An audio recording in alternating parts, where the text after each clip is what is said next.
Cyclimorph 6 milligrams is prescribed. So 6 milligrams is the amount prescribed. The stock dose is 100 milligrams in 2 mils. How much fluid?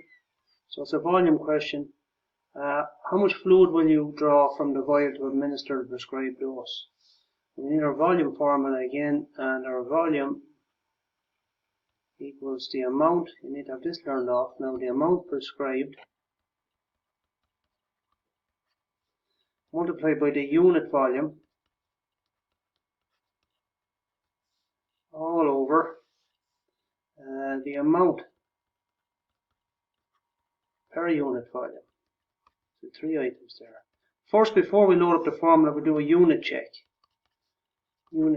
So we have to check that the amount prescribed is in milligrams. That's in milligrams, and the stock dose there is in milligrams as well. So we're okay with our unit check.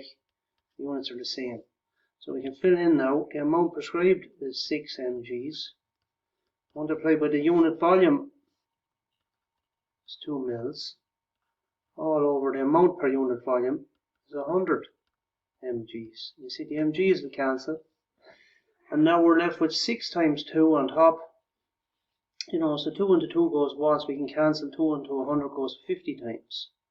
And now we're left with 6 over 50. We could write it like this, 6 over 50. And we still have our mils here. And that's the same, dividing above and below by 2.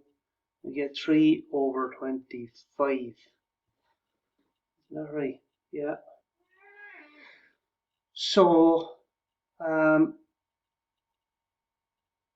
we're not going to be prescribing a whole lot of this stuff, that's for sure, right? Because if we prescribed 2 mils, the patient will get 100 mgs, which is a massive overdose. If we prescribed 1 mil, the patient will be getting 50 mgs, which is still a huge overdose.